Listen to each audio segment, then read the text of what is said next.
रूस के राष्ट्रपति व्लादिमीर पुतिन के सफल दिल्ली दौरे के बाद भारत ने कूटनीति की दूसरी सदी हुई चाल चल ली है।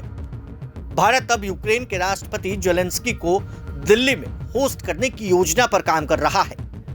कूटनीतिक हलकों में इसे भारत की विदेश नीति का बैलेंसिंग एक्ट माना जा रहा है। माना जा रहा है कि जनवरी 2026 में ज़ेलेंस्की का दिल्ली दौरा हो सकता है। हालांकि अभी इस दौरे की तारीख तय नहीं हो सकी है। एक रिपोर्ट के मुताबिक भारत कई हफ्तों से यूक्रेन के राष्ट्रपति कार्यालय से संपर्क में है। भारत की यह कोशिश राष्ट्रपति पुतिन के नई दिल्ली दौरे से पहले से चल रही है। इस बाबत भारतीय और यूक्रेनी अधिकारियों के बीच कई हफ्तों से बातचीत चल रही है और पुतिन के भारत आने से पहले ही नई दिल्ली ज़ेलेंस्की के ऑफिस के संपर्क में थी। ज़ेलेंस्की की यात्रा से भारत को रूस यूक्रेन युद्ध के दोनों पक्षों के साथ जुड़े रहने की कोशिशों को बल मिल सकता है।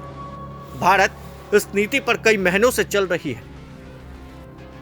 यही वजह है कि जुलाई 2024 में प्रधानमंत्री नरेंद्र मोदी जब मॉस्को गए और पुतिन से मिले, तो इसके एक महीने बाद ही अगस्त में पीएम मोदी ने यूक्रेन का दौरा किया। यूक्रेन के राष्ट्रपति ज़ेलेंस्की के प्रस्तावित दौरे का समय और दायरा कई बातों पर निर्भर करने वाला है। इसमें सबसे महत्वपूर्ण यह है कि अमेरिकी राष्ट्रपति डोनाल्ड ट्रंप की शांति योजना कैसे आगे बढ़ती है और युद्ध के मैदान में क्या होता है।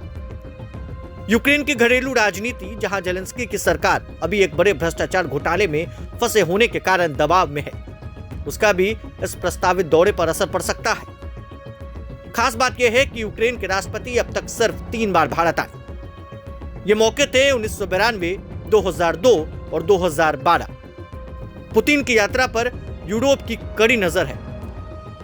कई यूरोपीय दूतों ने भारत से मॉस्को पर युद्ध खत्म करने का दबाव डालने के लिए अपने प्रभाव का इस्तेमाल करने का आग्रह किया। भारत ने लगातार कहा है कि बातचीत और कूटनीति ही आगे बढ़ने का एकमात्र सही रास्ता है। इस बार भी राष्ट्रपति पुतिन की भारत यात्रा के दौरान पीएम मोदी ने कहा था कि भारत तटस्थ नहीं है, भारत शांति के पक्ष में है। यूक्रेन युद्ध पर भारत की नीति काफी पहले से रही है। फरवरी 2022 में यूक्रेन रूस के बीच युद्ध शुरू होने के बाद से भारत पुतिन और ज़ेलेंस्की दोनों के संपर्क में रहा। मोदी ने ज़ेलेंस्की से कम 8 बार फोन पर बात की। दोनों नेता अलग अलग प्लेटफॉर्म्स पर कम से कम 4 बार मिल चुके हैं। अगस्त 2024 में यूक्रेन दौरे पर गए पीएम मोदी ने ज़ेलेंस्की से कहा था, हम युद्ध से दूर रहे हैं, लेकिन हम न्यूट्रल नहीं हैं। हम शांति के पक्ष में हैं। हम बुद्ध और गांधी की धरती से शांति का संदेश लेकर आए हैं। भारत से हजारों सैकड़ों किलोमीटर दूर चल रहे यूक्रेन रूस की लड़ाई की सीधी असर भारत की इकोनॉमी पर पड़ रही है। भारत की ओर से रूस से कच्चा तेल खरीदने की वजह से अमेरिका ने भारत पर 25% पेनाल्टी टैरिफ लगा दिया है। खैर, अब देखने वाली बात है कि ज़ेलेंस्की का भारत दौरा कब तय होता है और इससे क्या बदलाव देखने को मिलते हैं। प्रभातखबर.com, विश्वास वही, रफ्तार नहीं।